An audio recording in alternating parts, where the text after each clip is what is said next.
2025년 4월 3일 오늘 이제 화재 뚝 풍력 발전 장치가 이제 풍차가 완성됐습니다.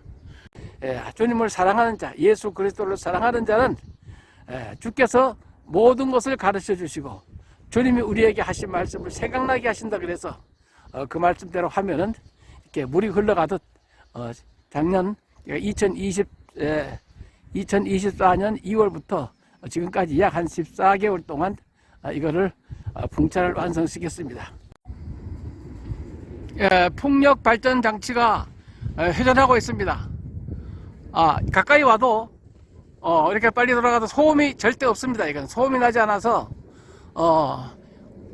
주택 주변에도 설치할 수가 있고 밭에도 설치할 수가 있고 바닷가도 설치할 수가 있고 어디든지 설치가 가능합니다.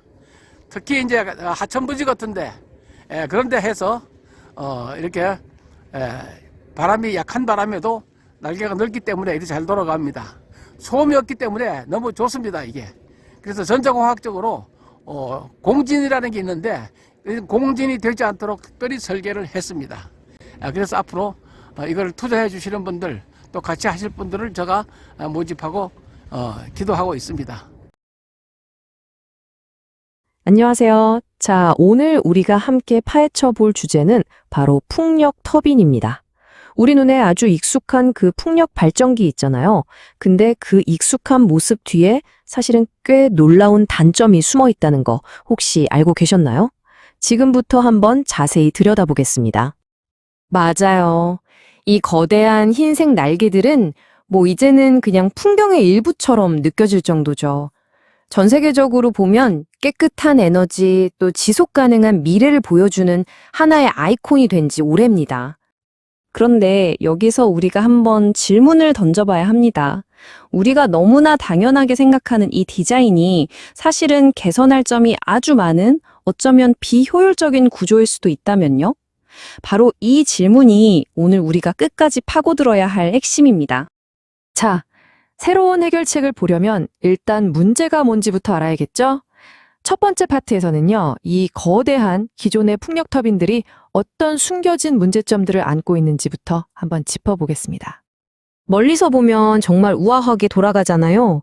진짜 대단한 공학기술의 집약체인데 문제는 바로 그 어마어마한 크기가 오히려 여러 단점들을 만들어낸다는 겁니다. 크기가 어느 정도냐면요, 터빈 날개 딱 하나, 이 하나의 길이가 무려 50m에 달합니다. 감이 잘 안 오시죠? 거의 아파트 15층 높이랑 맞먹는다고 보시면 돼요. 엄청나죠? 그런데 더 놀라운 건 무게입니다. 이 50m짜리 날개 하나의 무게가 자그마치 10톤이에요. 다 큰 코끼리 2마리를 합친 것과 비슷한 무게라고 하네요. 그러니까 10톤짜리 날개 3개가 묶여서 총 30톤에 달하는 이 거대한 물체가 저기 100m 상공에서 계속해서 돌고 있다는 얘기입니다. 와, 정말 상상만 해도 대단하네요. 이 어마어마한 크기 때문에 문제가 한두 가지가 아닌 거예요. 특허 자료를 보면요. 첫째, 바람이 아주 세게 부는 정말 특정 지역에서만 제대로 돌아간다는 겁니다. 둘째, 이걸 짓고 설치하는 데 드는 비용이 거의 천문학적인 수준이고요. 셋째, 윙윙 돌아갈 때 나는 소음이랑 저주파 진동, 이게 주변에 사는 사람들한테는 꽤 큰 피해를 주거든요. 넷째, 날개가 뾰족한 칼날 모양이라서 생각보다 바람을 맞는 면적이 작대요. 의외죠? 그리고 마지막으로 이게 제일 골치 아픈데 한번 고장이라도 나면 저 높은 곳까지 올라가서 수리하는 게 정말 너무너무 어렵고 돈도 엄청나게 깨진다는 겁니다. 그렇다면 이 거인의 문제들을 대체 어떻게 해결할 수 있을까요? 해법은요, 우리가 늘 보던 풍경을 그냥 90도 휙 돌려보는 데서 시작합니다. 기존의 수직적인 생각에서 완전히 벗어난 아주 새로운 디자인을 지금부터 살펴보시죠. 두 디자인의 차이가 정말 한눈에 보이죠. 익숙한 수직축 터빈이랑 다르게 새로운 디자인은 회전축이 지면과 평행한 수평축 구조입니다. 이게 왜 중요하냐면 무게중심이 확 낮아지고 또 여러 개의 타워로 받쳐주니까 구조적으로 훨씬 안정적이고 나중에 고치기도 쉬워지는 거죠.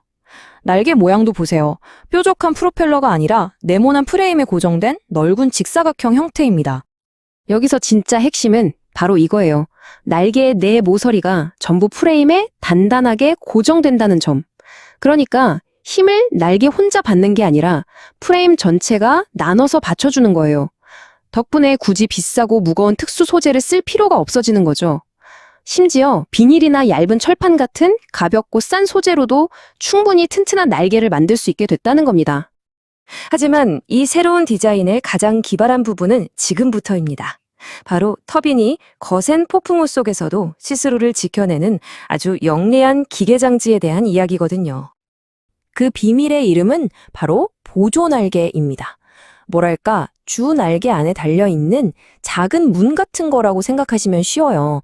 이 보조날개가 바람의 세기에 따라서 저절로 열렸다 닫혔다 하는 아주 똑똑한 기능을 가지고 있습니다.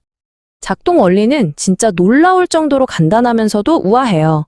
평소처럼 바람이 불 때는 보조 날개가 닫혀 있어서 바람을 최대한 많이 받아서 발전을 하겠죠. 그런데 태풍처럼 바람이 너무너무 강해지면 그 엄청난 압력이 스프링의 힘을 이기고 보조 날개를 활짝 열어버립니다. 그럼 어떻게 될까요? 그 열린 공간으로 바람이 슝 하고 그냥 통과하면서 터빈 전체가 받는 힘을 확 줄여주는 거죠. 파손을 막는 겁니다. 와, 진짜 기발하지 않나요?